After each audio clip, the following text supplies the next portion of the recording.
Dogs are barking, guys. Things could have got really bad. Look at that right there. That's a copperhead. It's not very big, but that's still dangerous. Oh shoot. I gotta kill it. I don't want it to get away. This is not what I want to deal with right now.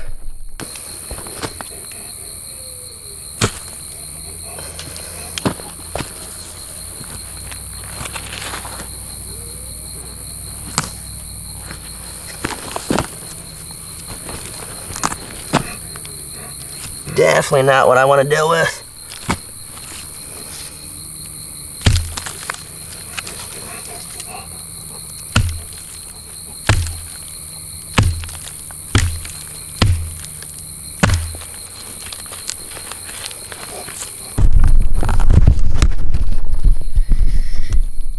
It's not big, but man, that gets you good.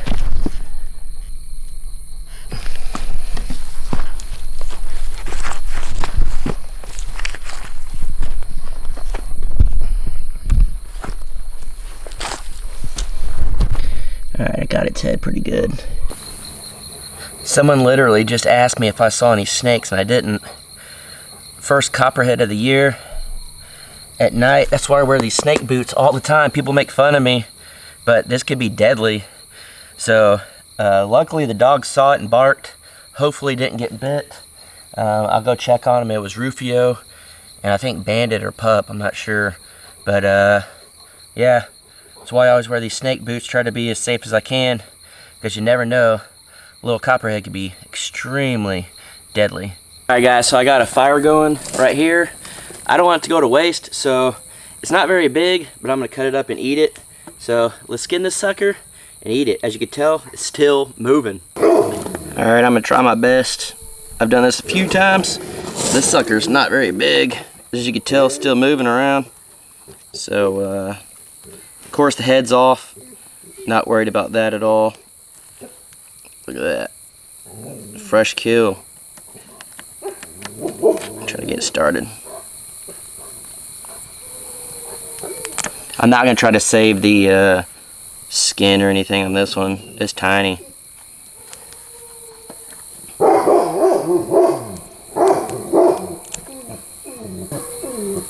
It's just hard to do when it's still moving. Look at that. Head still wants to come at you. Alright.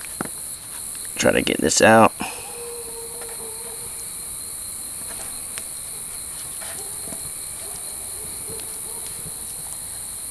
This is so tiny.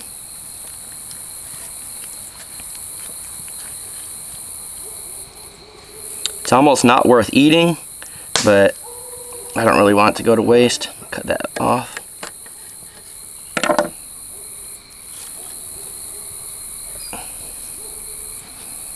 I'll cut this part up here at the head off. I think I messed up.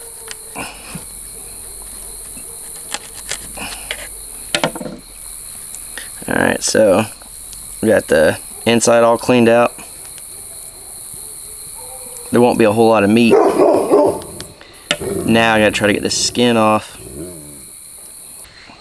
Alright, so the skin, it's a pain in the butt unless you do it right. And if you get kind of right there where I got it, just pull it back. It's gonna be real easy on the small one. On a big one, it's kind of hard since they're still moving. There you go. And that's the meat right there. So it's cleaned out on the inside. Still moving around. But cleaned out on the inside. On the outside, I'll rinse it off, put some seasoning. Got some coals going right there. Be good to go. But you got your skin. Little copperhead skin right here. It's pretty cool. Alright guys. I'm just going to season it up here on the grill. It's still going to be moving, so I'm going to kind of put it on the side here. Salt. A little pepper. And a little bit of this brown sugar seasoning. There's really not a lot of meat on this thing, so it doesn't really matter too much. Alright. I'll let it slow cook over here on the side. Kind of flip it over a few times. Shouldn't take that long to cook. And of course, there'll be people out there saying I shouldn't have killed the snake. It didn't do anything to me. Should let it go. When it comes to copperheads, I don't deal with that at all. They could really mess you up. The small ones can really mess you up. It can mess up one of my animals. So I'm not taking the risk of, you know, something like that happening. Plus, it's not much meat, but it is a source of meat out here.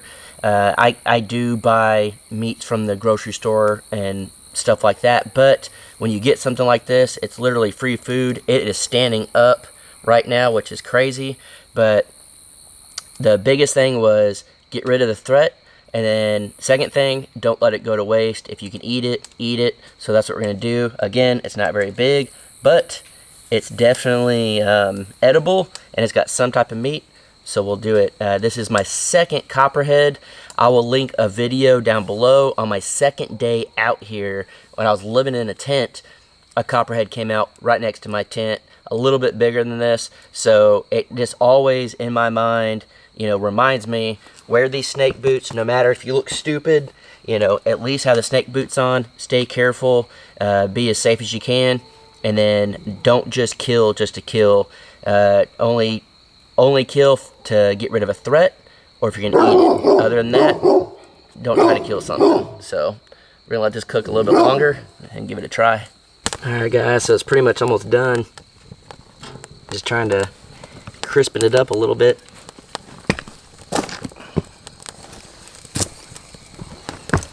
It's really not a whole lot of meat on it, but be a nice little snake snack. Alright guys, it's not much.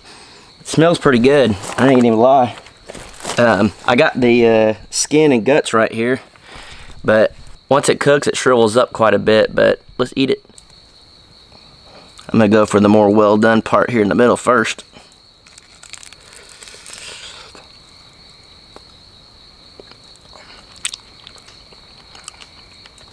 Tastes kind of like beef jerky.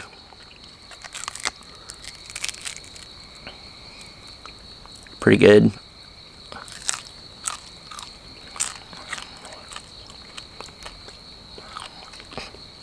It's got a lot of bones in it, but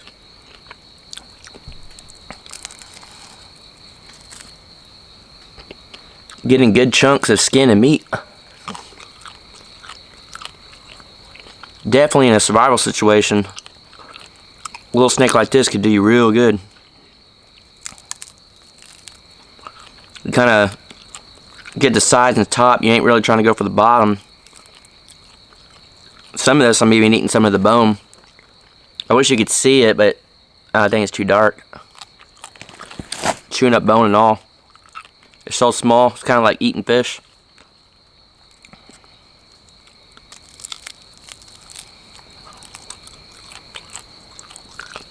It's actually really good.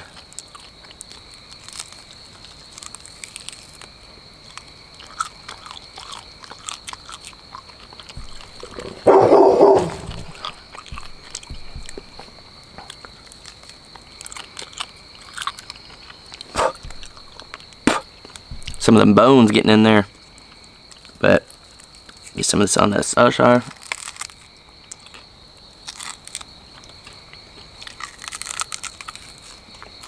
A little more burnt on that side, but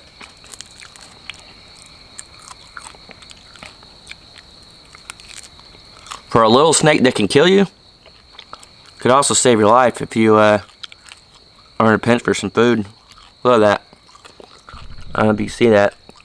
It's just the backbone of it. I'm eating all the meat and ribs and everything off of it. If it was a bigger snake, you couldn't do that. You'd have to pick it off the bone. But this, I mean, literally right off the backbone, eating the, I don't know if they're ribs or what, but you know what I'm talking about. Look at that. Just the whole outside.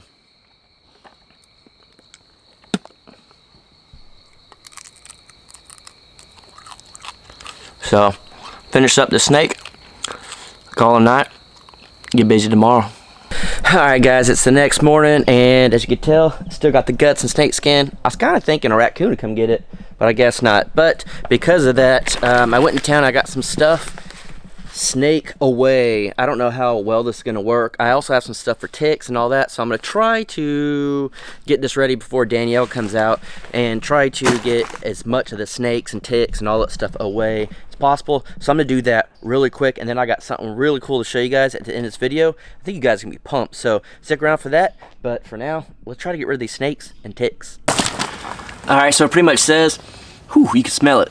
Use a glove, kind of, if there's areas you don't want them to go in, you want to make a good line, but if it's out in the yard, you sprinkle it. So out here, I'll kind of sprinkle it, but around like my rabbits and stuff like that, I'm going to put like a good line, which by the way, I have babies. I'll show you in just a minute.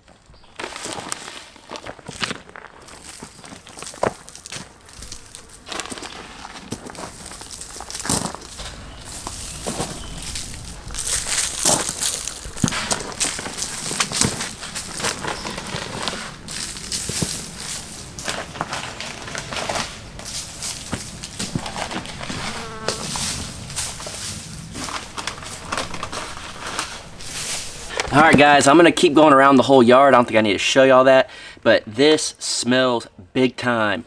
But for now, I'm going to go show you the rabbits real quick, and then put a good line around the rabbits so no snakes get the rabbits. So before I actually show you the rabbits, I'm going to do a good line around here so I can take the glove off and stuff. I do it kind of thick because I don't want snakes coming up here.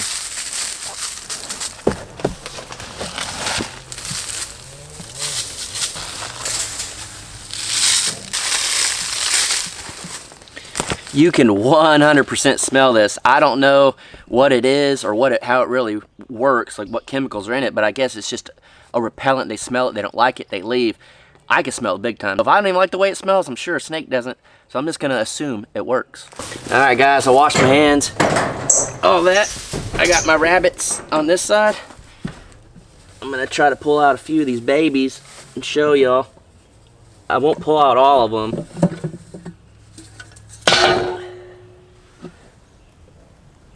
But I'll pull out a few. Let's see. Here's one little baby. I think there's 6 total if I remember correct.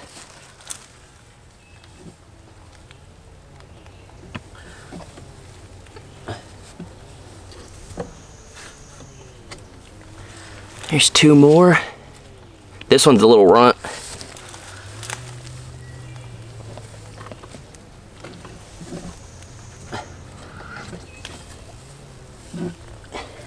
And then some more right there. So we got babies. Get down. Alright, so I'm going to be completely honest with you guys. I have not separated them. I wanted them all together. I want to do more of a colony style as far as breeding and stuff like that, where you can have a male with several females. So that's the type of system I'm gonna have. I'm gonna build something bigger. I actually got another male and put it in there with them, so they weren't related, but that is my goal, is to do more of a colony style. And I think over there with the goat shelter where I have for the chickens, I might put something there where they can get on the ground. It's not going to be much, but at least they'll be on the ground. I could throw hay and grass and stuff in there, be able to clean it out, make it big enough. But that's my goal with the rabbits, is I don't want them stuck in here for too long, but I also don't want 50 cages. So a lot of people do it where they separate them, and a lot of people do it where you do the colony style. I want to do colony style just because I'm not trying to breed rabbits to sell or anything of that nature, strictly to eat, and that's it, so it doesn't bother me. So that's what I'm going to do. I know some of you will disagree with that method, but a lot of people do it different ways, and I'm doing it strictly for meat. So I think that'd be the easiest way to do it. That way I don't have a bunch of cages, a bunch of different waterers, all that stuff. Just make it simple, make it easy, and that's the way it needs to be off-grid. Simple, easy, and then just a source of meat. So that's what I'm going to do. So this is my temporary dog food spot. It holds about 100 pounds of food, as you guys can see. Easy in there, easy in there. This literally lasts 2 weeks, 2.5 weeks. So whenever I do go out of town and people are, watching the animals for me and stuff of that nature, it's very easy. I got water. They take care of themselves. It's super easy. Alright, I also got a couple bags of diatomaceous earth. I guess that's how you say it. I don't know, it's kind of like Worcestershire sauce. No one really says it correctly, but I got this. I'm going to sprinkle it. It'll help up for the bugs, stuff like that. So I'm going to go ahead and do that. It just kind of looks like flour.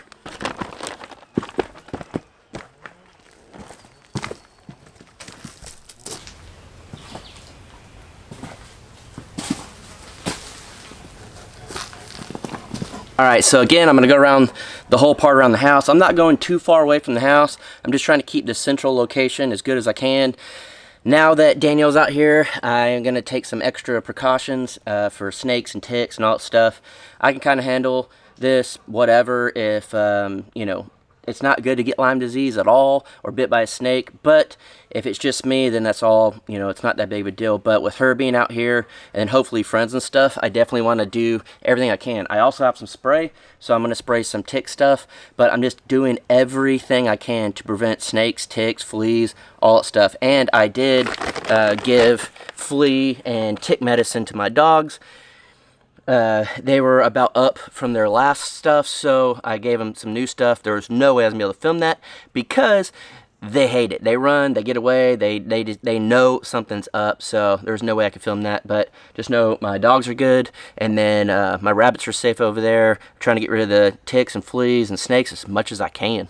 Alright guys, I also got some mouse traps and bait, so I'm going to put that in the house because if you know anything about snakes, they like to eat mice, so I'm going to take care of that. But I got my jackery here, and as right now it's only at 40%, but I bought an AC unit. This house is a little bit over 200 square feet. This one would do 250 square feet. It's supposed to be really good energy saver and all that stuff. It's $54 a year to power this sucker. I don't know all the details, what it breaks down to, but I do know that you can run a AC unit off a jackery. For how long? That really depends on how big your unit is. We were at the Sawyer's house a while back when they got theirs. They were running a huge AC unit, and I don't remember how long it did it, but it did it fairly decent. So my whole next video is going to be cleaning the inside of that room because I'm going to be building a bed, and then I'm going to be seeing if you can power an AC unit with a jackery and solar and all that. So hopefully you guys are excited. I'm going to start pumping these videos out a lot more. I'm back. It's not as crazy anymore. I'm super excited to get back on this build. And then if you could tell right over here, there's a water tote back there, a big, I think it's 250-gallon water tote. I'm going to try to move that over. It's supposed to rain, which, duh, I don't know why I thought of that. I put out all this stuff before the rain. It's all right, I have more. But I had that water tote, and so I'm going to hook up gutters and stuff like that, get water system out here, and then I have an awesome, awesome thing you guys have said for a good while. Jason, you will never get a girlfriend if she can't shower and go to the bathroom, get out there. Well, I have a girlfriend, but now I need a better setup. So that's the hint you get for the next videos coming up. And then, of course, the stove's going in, trim and all that stuff. It's going to start rocking. I'm super excited. Danielle will be coming out here this weekend, so very, very excited for that. Get a lot done.